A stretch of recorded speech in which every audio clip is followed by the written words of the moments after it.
Sir ఈ వార్త చూడండి. కొరియన్ గేమ్‌కు బానిసలై ముగ్గురు అక్కా చెల్లెలు ఆత్మహత్య చేసుకున్నారట. ఆన్‌లైన్ గేమ్ ఇది. కొరియన్‌కి సంబంధించిన ఒక ఆన్‌లైన్ గేమ్‌కు బానిసలైపోయి కరోనా సమయంలో ముగ్గురు అక్కా చెల్లెళ్ళు సూసైడ్ చేసుకున్నారు మొత్తం. ప్రాణాలే తీసుకున్నారు. 9వ అంతస్తు నుంచి దూకేసిరట. 16 సంవత్సరాలు బాలిక, 14 ఏళ్ల అమ్మాయి, 12 ఏళ్ల బాలిక అఘాయిత్యం చేసుకున్నారు. సారీ నాన్న అంటూ ఆ సూసైడ్ నోట్ రాసిరట. కరోనా సమయంలో ఆన్లైన్ గేమ్లకు అలవాటై 2 సంవత్సరాలుగా స్కూల్కి కూడా వెళ్ళని బాలికలట. మందలించి ఫోన్ తీసేసుకున్న తల్లిదండ్రులు. మనస్తాపంతో ఆత్మహత్య చేసుకున్న తోబుట్టువులు గజియాబాద్లో ఘటన. ఒక్కరు కాదు, ముగ్గురు చచ్చిపోయారు. ప్రతి పేరెంట్ చూడాల్సిన వీడియో ఇది. ప్రతి పేరెంట్, ప్రతి తల్లి, ప్రతి తండ్రి, ముఖ్యంగా ఇంట్లో ఎక్కువ సమయం ఉండే తల్లులు, అంటే ఆ పిల్లల్ని చూసుకునే తల్లికి ఎక్కువ వాళ్ళ పోషణలోనే ఉంటారు కాబట్టి వాళ్ళు చూడాల్సిన వీడియో ఇది. అంటే ఫోన్లు వాళ్ళకి ఇస్తే వాళ్ళు ఏం చేస్తున్నారో మనం గమనించకపోతే ఏం జరుగుతుంది అని అంటే ఇది జరిగేది. ఒకసారి చూడండి. విద్యార్థులు, యువత ఆన్లైన్ గేమింగ్కు బానిసలుగా మారిపోతున్నారు. మొబైల్ ఫోన్లలో ఆన్లైన్ గేమ్లు ఆడుతూ బాహ్య ప్రపంచంతో సంబంధం లేకుండా గంటల తరబడి ఫోన్లలో గడిపేస్తున్నారు. తల్లిదండ్రులు వారించినా తీరు మార్చుకోవట్లేదు. ఆన్లైన్ గేమ్లకు బానిసలైన వారికి ఫోన్ అందుబాటులో లేకుండా చేస్తే మానసికంగా కుంగిపోతున్నారు. బలవన్మరణాలకు పాల్పడుతున్నారు. సరిగ్గా ఇలాంటి దారుణమే గజియాబాద్లో జరిగింది. కొరియా ఆన్లైన్ గేమ్కు బానిసలై ముగ్గురు అక్కా చెల్లెలు ఆత్మహత్య చేసుకున్నారు.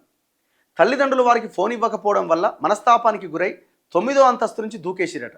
ఇగో ఇదే ఆ బిల్డింగ్. ఉత్తరప్రదేశ్లోని గజియాబాద్లో ఒక రెసిడెన్షియల్ టౌన్షిప్లో నివసిస్తున్న చేతన్ కుమార్కు 2 భార్యలట, 5గురు సంతానమట. వారిలో 3 అక్కా చెల్లెళ్ళు, ఇషిక, ప్రాచి, పాకి. వీళ్లకు కరోనా సమయంలో మొబైల్ ఫోన్ అలవాటైంది. తర్వాత ఆన్లైన్ గేమ్లు ఆడడం వ్యసనంగా మారింది. చదువును కూడా పక్కన పెట్టేసారు, బడి మానేసారు. వారి ప్రవర్తనపై ఆందోళనకు గురైన తల్లిదండ్రులు ఫోన్ వాడకం తగ్గించాలంటూ పిల్లలను మందలించేవారు.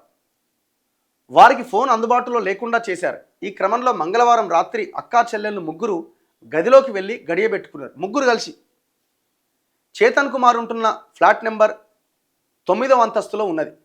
అర్ధరాత్రి 2 గంటల సమయంలో అక్కా చెల్లెళ్ళు బాల్కనీలోకి వెళ్ళి ఒకరి తర్వాత ఒకరు కిందకు దూకేశారు.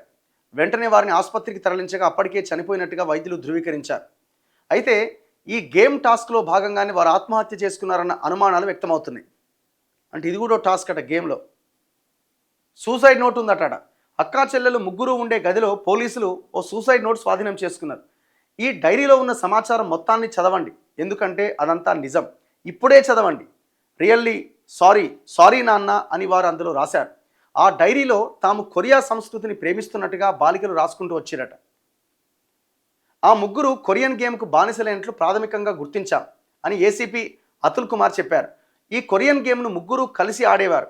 అయితే టాస్క్ గేమ్ వల్లే చనిపోయారా అనేది తేలాలి. తన కుమార్తెలో ఆడే కొరియన్ గేమ్కు టాస్క్ ఉందని తనకు తెలియదని తండ్రి చేతన్ కుమార్ వాపోయారు. 2.5 ఏళ్లుగా వారు ఆన్లైన్ గేమ్ ఆడుతున్నారు. ఎప్పుడూ ఫోన్లు పట్టుకొని గదిలోనే ఉండేవారు.